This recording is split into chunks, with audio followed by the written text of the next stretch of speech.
Dia perlahan mengangkat tangannya, dan sasarannya bukan pada Xiao Yan, melainkan pada Yao Nantian dan Bing Leidong. Bunga-bunga layu di langit dengan cepat berkumpul di atas kepala mereka, dan ada rasa dingin di mata mereka. Tampaknya tak seorang pun menjadi temannya. Jika kalian berdua bersekongkol melawan aku, maka kalian harus mati terlebih dahulu. Saat suaranya yang tajam terdengar disertai tawa, bunga-bunga beterbangan ke arah mereka berdua dari segala arah. Tian Luolan, tujuan kita sama. Apa yang ingin Anda lakukan? Yao Nantian menatap bunga-bunga layu yang menyerang dari segala arah dan segera berkata, bunuh wanita yang tampak seperti ranting atau tanaman merambat yang mati ini. Namanya Tian Luolan. Ada nada dingin tak berujung dalam perkataannya, dan dia tampak sama sekali tidak takut dengan kenakalan dua orang itu. Bing Leidong berteriak dingin pada saat ini, dan tombak es mengembun di tangannya. Seketika udara dingin menerpa, dan bunga-bunga layu yang tak terhitung jumlahnya pun mengembun dalam sekejap. Kemudian, pada saat ledakan terjadi, kekuatan pembatasan terus menyelimuti mereka berdua. Bing Leidong dan Yao Nantian keduanya melesat mundur dengan cepat dan mencoba mengatasi kekuatan penahan serangan. Tetapi jelas bahwa wanita bernama Tian Luolan ini hanya ingin mengungkapkan kemarahannya. Alih-alih benar-benar ingin mengambil tindakan, lagi pula, dia tidak bodoh, dan melawan dua orang sendirian bukanlah tindakan yang bijaksana. Terlebih lagi, mereka semua datang untuk membunuh Xiao Yan, jadi tidak perlu ada pertikaian internal. Kami bertiga, orang-orang bersatu. Masalah ini harus diselesaikan dalam satu batang dupa. Semakin banyak orang berpartisipasi, semakin banyak biksu dan semakin sedikit bubur. Aku tidak tahu apa yang dijanjikan Tuan Su untuk diberikan kepada mereka, tetapi itu pasti terkait dengan dunia sensi. Itulah mengapa saya begitu positif. Meskipun menurut mereka, membunuh Xiao Yan adalah hal yang mudah. Tetapi bagaimanapun juga, kita telah tiba di dunia lain, dan akan ada variabel yang tidak dapat diprediksi di dunia lain tersebut. Jadi itu juga sangat berisiko. Kalian berdua bajingan tua, ayolah, berhenti memarahi kami. Mari kita bekerja sama untuk menyelesaikan masalah terlebih dahulu, belum terlambat untuk memarahi kita kemudian. Yao Nantian berkata tanpa daya. Tian Luolan hanya menjauh dengan acuh tak acuh dan melihat ke arah Xiao Yan berada. Sial, ini tidak mungkin. Jutaan pembatasan ini semuanya diatur dengan cermat oleh saya. Siapa dia, monster tua? Dia berhasil menembus pandangan anjingku dengan begitu mudahnya. Matanya yang polos mengamati sekeliling. Setelah dia selesai berbicara, tatapan Tian Luolan kebetulan melihat ke sini. Makhluk bermata anjing itu langsung berubah menjadi seukuran telapak tangan dan jatuh ke lengan baju Xiao Yan. Situasi ini terlalu berbahaya, sial. Brengsek. Akan lebih aman di sana kalau kau mengantarku masuk terlebih dulu. Xiao Yan mengabaikan Dog Eyes. Semua jutaan itu dipaksa. Sekarang, di depannya ada 3 pria kuat yang berada di tingkat kelima dari kondisi pikiran kaisar. Hampir tidak ada peluang untuk menang saat ini, tetapi dia tidak punya niat untuk melarikan diri dari pertempuran ini.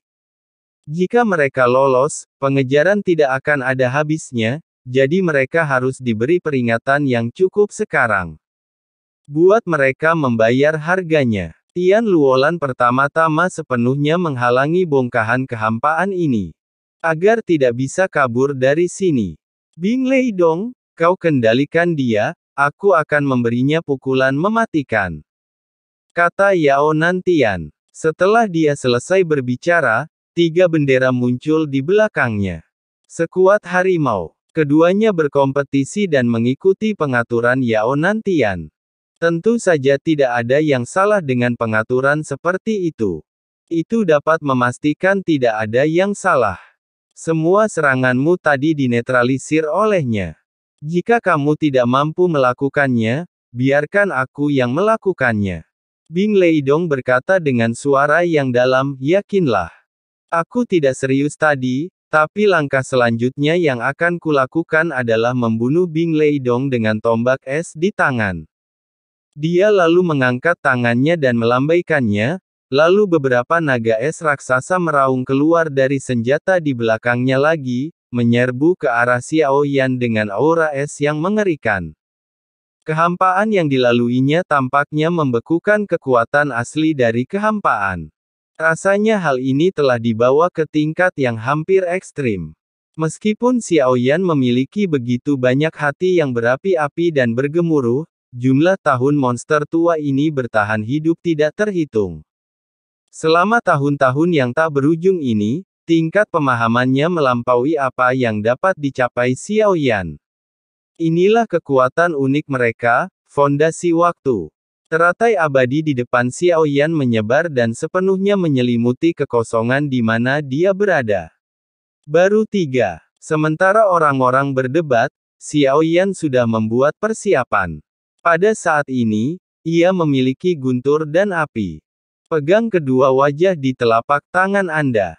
Dia tahu bahwa kekuatan seperti itu saja tidak cukup, tetapi dalam pertempuran tadi, Dewa Lian Hua diam-diam menyerap semua serangan dan mengubahnya menjadi kekuatan api. Pikiran Xiao Yan segera bergerak, dan dia dengan gila menuangkan semua energi dalam teratai abadi ke teratai kembar guntur dan api, dan energi dahsyat itu terus meledak. Ledakan seperti itu memaksa Xiao Yan menggunakan kekuatan jiwanya untuk melawan apa yang ada di tangan orang ini dengan fluktuasi yang begitu dahsyat. Yao Nantian bergumam dalam hatinya, tetapi ekspresi ketiga orang itu membeku pada saat yang sama. Tentu saja mereka semua merasakan gelombang destruktif yang datang darinya. Xiao Yan menggertakkan giginya. Bagi ketiga orang itu merupakan serangan yang mudah untuk dilancarkannya, tetapi dia harus menggunakan seluruh kekuatannya untuk melawan. Dia harus membuat mereka bertiga mengerti bahwa meskipun dia adalah tipe ketiga, dia bukanlah seekor semut dan ingin membunuhnya. Tidak sesederhana itu. Dengan suara keras, guntur dan api meledak di depan Xiao Yan, tetapi itu bukanlah ledakan, melainkan lebih seperti ledakan yang menghancurkan belenggu. Awan petir dan api 5 warna muncul. Kombinasi guntur dan api sebelumnya tidak cocok, dan Anda dapat dengan jelas melihat api dan guntur di dalamnya. Tetapi pada saat ini, mereka tampaknya telah menyatu, memancarkan fluktuasi aura yang beberapa kali lebih kuat dari sebelumnya. Ekspresi ketiga orang itu berubah lagi. Orang tua, apakah Anda bisa? Gua guntur es, tanya lagi. Yao Nantian mendengus dingin. Menurutnya, bahkan jika Tuan Xiao Yan memperlihatkan keterampilan bertarung yang begitu kuat, level ketiga tetaplah tipe ketiga. Mustahil untuk mengalahkan tingkat kelima dari kondisi pikiran itu, tidak peduli cara apa yang digunakan. Yao Nantian sebenarnya mengharapkan efek anti-inflamasi yang luar biasa. Reinkarnasi yang mulia bukanlah gelar palsu. Jadi mereka bergabung untuk memastikan tidak ada yang salah. Yao Nantian tiba-tiba membuka tangannya, dan 3 bendera di belakangnya berkibar. 10.000 bencana akan menghancurkan Tianqi. Sanqi melambai, dan itu berubah menjadi gerbang perisai hampa di bendera. Ribuan aura pembunuh melonjak keluar dan berubah menjadi pusaran raksasa di atas kepala Xiao Yan. Salah satu kepala raksasa itu memiliki wajah abu-abu yang menyembul keluar, dan mata serta mulutnya tampak tertutup rapat. Saat itu muncul, pikiran Xiao Yan terguncang dan dia merasakan kemarahan yang tidak dapat dijelaskan. Tiba-tiba kepala ini terbakar dalam hatinya. Itu adalah klan Yuan Shen. Yang membuat Xiao Yan tiba-tiba marah adalah kepala di pusaran itu. Klan Yuan Shen lah yang memiliki hubungan darah dengan klon Yuan Shen-nya. Dan tampaknya ia memiliki hubungan darah yang sangat kuat dengan klon jiwa. Kalau tidak, Tidak akan terjadi gejolak amarah yang begitu kuat hingga membuat Xiao Yan tidak bisa mengendalikan diri. Coba kita lihat, dibunuh oleh leluhurmu sendiri sebenarnya adalah akhir yang baik.